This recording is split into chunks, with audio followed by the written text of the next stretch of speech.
So hello students, इसके पहले हम 1.1 कर चुके हैं। अब आते हैं हम 1.2 एक्सरसाइज में। तो 1.2 एक्सरसाइज में हमको क्या दिया गया है, इसमें हमको प्रूफ करने को बोला है कि रूट 5 इरेशनल क्यों है। सारी डिजिट्स दी हुई हैं हमको, जो कि सारी इरेशनल है, हमको पता है, पर इसको हमें प्रूफ करना है। तो इसको प्रूफ कैसे करते हैं, तो इसकी फंडामेंटल एक थ्योरम होती है, हम उसको प्रूफ करते हैं। चलिए देखते हैं इसको कैसे प्रूफ करेंगे। तो हमारा सबसे पहले हमारा क्वेश्चन नंबर फर्स्ट है, रूट 5 को बताना है कि ये इरेशनल क्यों है, इसको प्रूफ करना है। तो हम इसमें इन जैसे क्वेश्चन में सबसे पहले हम लिखते हैं कि let assume the contrary that root 5 is rational. सबसे पहले हम इसमें ये अज्यूम कर लेते हैं कि जो रूट 5 है वो हमारा रैशनल है। कॉन्ट्रेरी मतलब होता है कि इसके विपरीत, मतलब इसके अगेंस्ट। हम ये अगेंस्ट प्रूफ कर रहे हैं। पहले हमको सबको पता है कि रूट 5 जो है वो इरेशनल है। ये आपको पता होगा कि रूट 5 इरेशनल नंबर होता है। रियल नंबर्स, इमेजिनरी नंबर्स, उसके बाद इंटीजर्स, होल नंबर्स, ये आपने पढ़े हैं 9th में। तो आपको पता है कि रूट 5 जो है वो रैशनल नंबर है। तो हम इसमें ऐसे अज्यूम कर लेते हैं सबसे पहले कि रूट 5 रैशनल नंबर है। फिर हम क्या करेंगे, अगर ये रैशनल नंबर है तो रैशनल नंबर आपको पता है a अपॉन बी के फॉर्मेट में होता है। तो जो रूट 5 है वो भी a अपॉन बी के इक्वल में होगा। और a और b जो हैं आर को प्राइम। को प्राइम का मतलब पता है ना आपको, इनमें सिर्फ जो कि 1 है वो इन दोनों में कॉमन होगा। मतलब कि ये जो है प्राइम नंबर्स होंगे और ओनली 1 जो है इन दोनों में कॉमन होगा। तो हमने अज्यूम कर लिया है कि रूट 5 जो है ए बी है और ए बी जो है वो को प्राइम है। अब हम इसमें क्या करते हैं, स्क्वायर ले लेते हैं दोनों साइड। तो रूट 5 का स्क्वायर इज़ इक्वल्स टू ए और बी का होल स्क्वायर। यहाँ पे अपन लिखेंगे स्क्वायरिंग बोथ साइड। रूट 5 का स्क्वायर हो जाएगा ए स्क्वायर बी स्क्वायर। बी जो है यहाँ पे डिवाइड में तो ऊपर मल्टीप्लाई में चला जाएगा। रूट 5 को 2 बार स्क्वायर करेंगे तो ये 5 हो जाएगा, बी स्क्वायर हो जाएगा और ये ए स्क्वायर हो जाएगा। अब ये जो दोनों के मल्टीपल से जो ए स्क्वायर बना है, ये 5 और बी स्क्वायर के इज इक्वल्स टू में है, मतलब 5 into B square is equals to A square. तो इससे हमें ये समझ में आता है कि जो ए स्क्वायर है इज़ डिविजिबल बाय 5। समझ रहे हो क्या बोल रही हूँ? जैसे कि यहाँ पे आपको फॉर एग्ज़ाम्पल मैं बताती हूँ कि 5 इंटू, मान लीजिए b जो है हमारा 2 है, एग्ज़ाम्पल दे रही हूँ, तो 2 का स्क्वायर हो गया 4। तो 5 4 ज़ा 20। तो जो 20 मतलब कि a जो है वो 20 है, तो 20 में 5 आएगा, 5 इंटू 4। ये मतलब जो a रहेगा वो 5 से भी डिविजिबल रहेगा, इसमें ये बताया है। तो ये एग्ज़ाम्पल है, इसको आप हटा दीजिए। ये देखिए कि जो ए स्क्वायर है वो डिविजिबल बाय 5 है। इसका मतलब क्या है कि a इज़ डिविजिबल बाय 5, जो a है वो भी 5 से डिविजिबल है। ये हमारी 1 इक्वेशन आ गई, इससे ये समझ में आ गया। तो let a is equals to 5c। c मतलब c इज़ एन इंटीजर।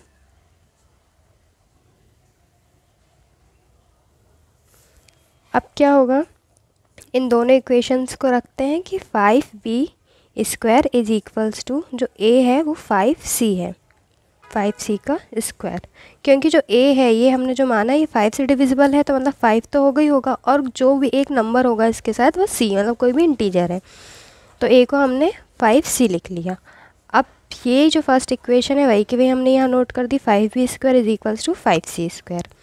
तो क्या होगा यहाँ पे, 5b square is equals to 5 5 से 25 और ये c स्क्वायर। तो 5 तो ये कट जाएगा 5 टाइम्स, तो b स्क्वायर जो है वो किसके इक्वल्स टू में जाएगा, 5c स्क्वायर। अब यहाँ से फिर से यही प्रूफ होता है क्या, कि b square is divisible by 5। क्यों? क्योंकि b स्क्वायर 5c स्क्वायर के इक्वल्स में है, तो मतलब b की जो भी डिजिट होगी वो 5 से डिवाइड करेगी। जैसे कि मैंने आपको ये वाले एग्जांपल में बताया था, वैसे यहाँ पे भी सेम टू सेम है कि b की जो भी डिजिट होगी वो डिविजिबल बाय 5 होगी। जब b स्क्वायर अगर 5 के डिविजिबल में है तो मतलब b is divisible by 5 also. तो अब A and B having common factor that is 5। जो A और B हैं दोनों के कॉमन फैक्टर 5 हैं। ये देखा हमने, A का कॉमन फैक्टर भी 5 है, B का कॉमन फैक्टर भी 5 है। तो इससे क्या प्रूफ होता है, हमने तो यहाँ पे लिया था कि A और B आर को प्राइम्स हैं, मतलब A और B में सिर्फ 1 जो है वो मैच करेगा। बट यहाँ पर तो हमको जाके पता चल रहा है कि A और B का एक और कॉमन फैक्टर है, वो 5 है। तो इससे ये प्रूफ हो जाता है कि सो दिस कॉन्ट्राडिक्शन मतलब क्या होता है, जो कि हमने अज्यूम किया था, दिस कॉन्ट्राडिक्शन इज अराइजन मतलब जो भी इससे निकल के आया cause of our wrong assumption, जो कि हमने ऊपर अजम्पशन किया था कि √5 रैशनल है, तो उसके कारण ही कि ये जो कॉन्ट्राडिक्शन निकल के आया है ये हमारे रॉन्ग अजम्पशन के कारण निकल के आया है। देयरफॉर √5 इज़ इर्रेशनल, क्योंकि अगर रैशनल होता तो यहाँ पे उसका 5 फैक्टर निकल के नहीं आता, ये दोनों को प्राइम नंबर्स थे। बट यहाँ पे दोनों के एक और फैक्टर निकल के आया जो कि 5 है, जो दोनों से डिविजिबल कर रहे हैं, इसलिए हमने ये लाइन लास्ट में लिखी, so this contradiction is arisen because of our wrong assumption. जो हमने रॉन्ग अजम्पशन किया है कि √5 इज रैशनल है, इसके कारण ही ये सारा निकल के आया है। फिर हमने लास्ट में लिख दिया देयरफॉर 5 इज इर्रेशनल। इससे ये पता चलता है कि जो हमारा 5 है वो इर्रेशनल नंबर है। तो ये क्वेश्चन नंबर फर्स्ट था। ऐसे ही हम आपको सारे क्वेश्चन करके बताते हैं, यही थ्योरम से होंगे। अब आते हैं क्वेश्चन नंबर सेकंड पे। अब हमारा क्वेश्चन नंबर सेकंड है 3 + 2 √5। इसमें भी हम वही कर लेंगे कि 3 + 2 √5 is a rational number. We assume 3 + 2 √5 is equals to A/B, जो कि दो को प्राइम नंबर्स हैं। 2 √5 जो 3 था प्लस में, इधर माइनस में चला जाएगा। 2 √5 is equals to A - 3/B। ये √5 या 2 जो इनटू में था वो नीचे डिवाइड में चला गया, since A B are integers. A और जो B थे वो हमारे इंटीजर्स थे। Therefore A - 3B/2B is rational, but we know that √5 is irrational. अपन ने इसे पहले ही निकाला है कि √5 जो है वो इर्रेशनल है। जो A - 3B जो है वो हमारा रैशनल नंबर है, बट ये तो इक्वल्स टू में किसके आ रहा है, √5 के, जो कि हमको पता है कि इर्रेशनल है।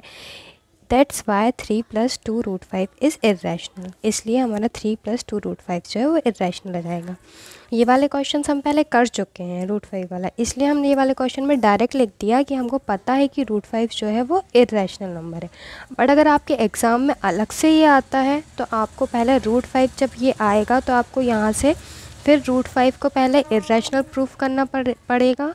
उसके बाद आप यहाँ पे लास्ट में लिखोगे कि 3 + 2 √5 इज़ इर्रेशनल नंबर। उसके बाद हमारा क्वेश्चन नंबर सेकंड आता है 1/√2। इसमें लिखते हैं let us assume that 1/2 √2 is rational. फिर इज इक्वल्स टू कर दिया A और B के, जो कि हमारे प्राइम नंबर है। फिर B is equals to √2/A। जो B है वो काय के इक्वल्स आ रहा है √2, और हमको पता है कि B जो है वो एक इंटीजर है, मतलब को प्राइम नंबर तो है पर इर्रेशनल नहीं है, इंटीजर है वो तो एक। तो rational is not equals to irrational. जो रैशनल नंबर होता है वो नॉट इक्वल्स टू होता है इर्रेशनल नंबर के। तो ये कैसे हो सकता है, B/A is equals to √2। A और B जो हमारे इंटीजर्स थे, लेकिन ये काय के √2 के इक्वल्स में आ रहे हैं, जो कि हमारा इर्रेशनल नंबर है। तो ऐसा नहीं हो सकता, इसलिए हम इसमें लिख देंगे therefore B/A is rational, but we know that √2 is irrational. तो कोई भी रैशनल नंबर इर्रेशनल नंबर के इक्वल्स टू में नहीं होता है, सिंस 1/√2 इज़ इर्रेशनल।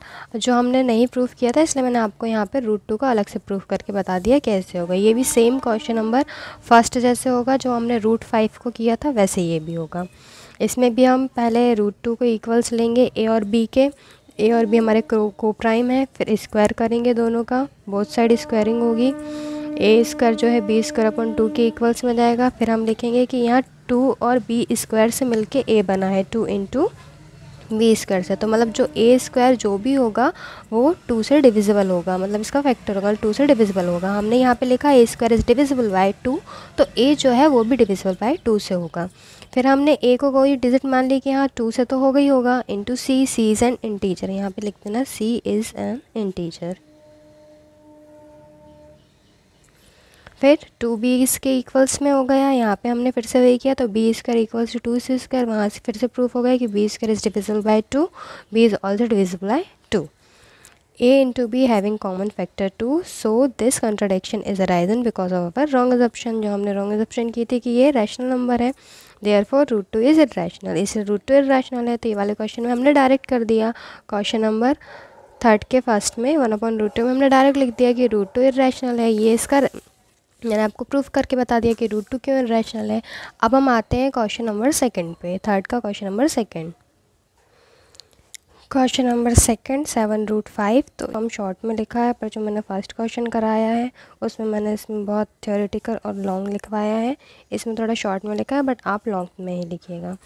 तो फर्स्टली हमने लिख दिया कि 7√5 is rational number, we assumed 7√5 is equals to a b जो कि है वो को प्राइम्स हैं, √5 इज इक्वल्स टू 7b। अब मैंने इससे पहले वाले क्वेश्चन में बताया था कि rational is not equal to irrational, since a और b are integers, therefore 7a/7b is rational, but it is equals to √5 and we know that √5 is a irrational number, that's why therefore 7√5 is irrational। मैंने आपको पहले भी बताया है कि इसमें हम क्वेश्चन में √5 सॉल्व कर चुके हैं, दैट्स वाई ये वाली एक्सरसाइज में हमने लिख दिया कि we know that √5 is irrational, but अगर ये एग्ज़ाम में आता है तो आपको √5 को यहाँ पे अलग से इरेशनल सॉल्व करना पड़ेगा, उसके बाद लास्ट में लिखोगे कि therefore 7√5 is irrational. Question number 3 same है, इसमें भी हमने पहले इसको रैशनल एज्यूम किया, उसके बाद इसको a और b के इक्वल्स में रख दिया, क्योंकि कोई भी रैशनल नंबर यही फॉर्मेट में होता है जो कि दो को प्राइम्स हैं। फिर √2 is equals to a/b, 6 plus में था माइनस में चला गया, यहाँ पे √2 इज़ इक्वल्स टू a/b, ये वाली इक्वेशन बन गई। फिर वही बात हो गई कि rational is not equals to irrational, since a और b are integers, therefore a-6b जो है वो हमारा रैशनल नंबर है, but we know that √2 is irrational, तो फिर हम लिख देंगे therefore 6 plus √2 is irrational number. आज की क्लास में बस इतना ही, ये हमारी थ्योरम सारी सॉल्व हो गई हैं। अब कल से हम न्यू चैप्टर स्टार्ट करेंगे। आई होप आपको बहुत अच्छे से समझ में आया होगा। Okay class, bye bye.